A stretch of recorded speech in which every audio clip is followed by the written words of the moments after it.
દર્શક મિત્રો, ઝાલાવાડ ન્યૂઝમાં હું રમઝાન રાયમાં આપનું હાર્દિક સ્વાગત કરું છું. આજે આપણે આવ્યા છીએ નખત્રાણા ભીમ ફૂટવેર. ત્યાં આપણે આવ્યા છીએ અને ત્યાં કને એક જુવાન જે ખરેખર આ ઉંમરમાં ના છોકરા છે તે કોઈ પણ મોચી કામ નથી કરતા, છતાં પણ આ ભાઈ જે બહુ જ એક સારા મોચી કામ કરી રહ્યા છે. નકા ઘણા બધા મોટી ઉંમરના લોકો કરતા હોય પણ આવા યુવાન લોકો નથી કરતા. તો એના પાસેથી આપણે જાણીએ કે શું કહેવા માગે છે.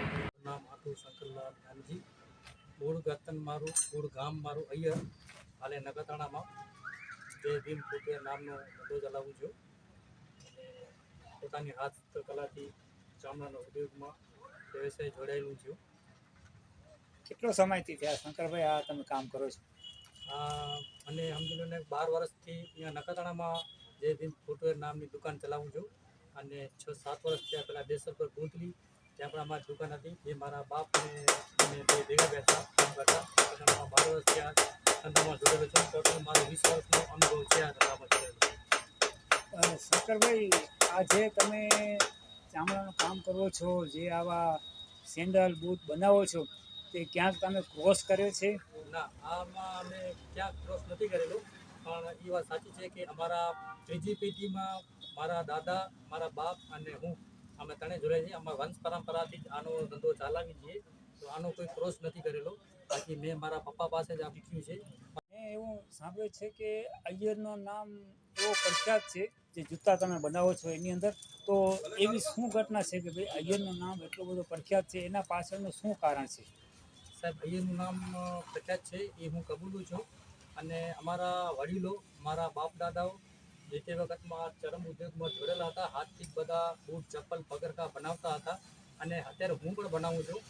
જે તે ઘણા વર્ષો પહેલાં અમારા વડીલો, અમારા વડવાઓ જે તે ભારત પાકિસ્તાનમાં જ્યારે લેનદેન ચાલુ હતી તેથી પણ અમારું અય્યરનું નામ રોશન હતું અને અત્યારે પણ હું અય્યરનો છું. હમણાં પણ નામ રોશન જ છે, અભિમાન નથી કરતા, પણ સારું એવું નામ છે કે જે અમે કારીગરી કરીએ છીએ. જે તે વખતમાં અમારા વડવાઓ, અમારા વડીલો એવું કહેતા હતા કે આપણે અય્યરને અમારા જે ખાનદાન છે એનામાં એક કારીગર એવો થાય છે કે જે સારી રીતે બનાવી શકે છે, એનું સારું નામ હોય છે. જે તે એના ઇતિહાસ એવું છે કે મારા દાદા, મારા બાપુજી આ જ કામ કરે છે, એનાથી હું પણ આ જ કામમાં જોડેલો છું. જે તે વખતમાં અમારા ગામમાં એક ભીમજી બાપા હતા, જે મારા દાદા થતા, એનું પણ નામ મશહૂર હતું, એનું નામ પણ સારું હતું. ઘણા બધા માણસો એમની પાસે બૂટ, ચપ્પલ, જોડા બનાવવા આવતા હતા અને જાણીતા હતા. અને એવી રીતે હું પણ થોડુંક વધારે નહીં તો થોડું ઘણું જાણું છું. મારી પાસે પણ અય્યરનું નામ લઈને આવે છે કે અય્યરવાળા છે તો સારી બનાવશે. એવી રીતે અમારું અય્યરનું નામ પહેલેથી પણ મશહૂર હતું, અત્યારે પણ છે. તો એના પાછળનું શું કારણ છે શંકરભાઈ, કે તમે કોઈ પીર ઓલિયા સંતનો કોઈ એવી દુઆ છે એવું કંઈ સાંભળ્યું છે નહીં? હા, મને અમારા વડવાઓ, અમારા વડીલો એવી વાત જણાવતા હતા પહેલાં કે જે તે વખતમાં અહીંયા એક નાનકડું ગામ હતું અને ભાકરસા નામના એક ઓલિયા, એક પીર, એ આપણા અય્યરની ગામને પાદરેથી નીકળતા હતા. અને એક આજની તારીખમાં પણ એક ભાકરસા પીરનું નામનું એક ઝાડ છે, વૃક્ષ આવેલું છે, એ અત્યારે પણ મોજૂદ છે. ત્યાં વૃક્ષ પાછળ ઓલિયા ભાકરસા પીર ત્યાં બેઠા હતા અને જે તે વખતમાં એનું ચામડાનું કોઈ પણ હાથનો બંકોડો હોય એવી કંઈક વસ્તુ જે હતી તે સમજી લો ને ખરાબ થઈ હશે, તો એમના જે સાથે હતા એમને કીધું હતું કે આ ખરાબ થઈ ગઈ મારી વસ્તુ, તો આને રિપેરિંગ કરી આપો. તો અમારા ગામના વડીલો, અમારા વડવા, જે એમને રિપેરિંગ કામ કરી આપ્યું હતું અને એ સંતોષપૂર્વક રાજી થયા હતા કે સારું કામ કર્યું. જે તે વખતમાં પીર સાહેબે એવું એમને કીધું હતું કે ભાઈ તારી મજૂરી કેટલી થાય, હું તમને આપી દઉં. પણ અમારા વડીલોએ એમની પાસે મજૂરી ન લીધી હતી. એ કીધું મજૂરી નહીં જોઈએ, તો પીર સાહેબે એવું કીધું કે ના, મજૂરી તો લઈશું, અમે આપશું ને તમને. તો જે તે વખતમાં પીર સાહેબે એવું કીધું હતું કે ના, મજૂરી વગર કામ ના ચાલે, મજૂરી તો તમને જોઈએ. તો અમારા વડીલે એવું કીધું કે તમને તો દેવું હોય તો તમે દુઆ પાત્ર અમને દેવ, તમને જે ઠીક લાગે. તો દુઆ આપી હતી કે જાઓ, તમારો અય્યરની પેઢીમાં, અય્યરની જે અમારો નસલ છે એનામાં એક કારીગર એવો થશે કે જે 4-5 ગામડામાં પ્રખ્યાત થશે અને 4 ગામડામાં પૂછાશે. એ આજની તારીખમાં પણ પૂછાય છે. જે હું જીવતો જાગતો એક ઉદાહરણ છું કે મારું ગામ અય્યર છે.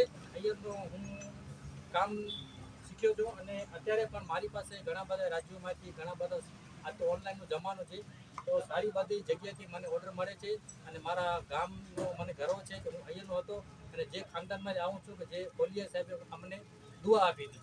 બહુ સરસ માહિતી આપી કે જે પીર ફકીર બાકર શાહ નામના તે એક દુઆ આપી હતી, તો અય્યરની અંદર કોઈ એવો એનો આસ્થાનું કે કોઈ એવી એની નિશાની છે એવું તમે ખ્યાલ છે તમને? હા, એમાં એવું હતું કે સાહેબ જે તે વખતમાં અમારા વડીલ એ બધું પાછળની જૂની વાતો કહી ગયા હતા અને આજે પણ અમને એવું થોડું યાદ છે કે જે પીર ફકીર ઓલિયા જે બાકર શાહ પીર તરીકે ગણાય છે એ જે તે વખતમાં ત્યાંથી જતા હતા અને એક લીમડો આવે એનું દાતણ કરીને એ જમીન ઉપર રાખ્યું હતું. આજે પણ ત્યાં કણે લીમડાનું મોટું વૃક્ષ છે, મોટું ઝાડ છે, ત્યાં બેઠા હતા અને ત્યાં મારા વડીલ ત્યાં એમને જે એનું બાંકુરો આવે તે ત્યાં રિપેર કર્યો હતો અને ત્યાં દાંતણ કરતે કરતે દાંતણ ખોલ્યો હતો. એ દાંતણમાંથી આજે પણ મોટો વૃક્ષ બન્યો છે જે લીમડો તરીકે ઓળખાય છે. આજે પણ અમારા ગામમાં મોજૂદ છે.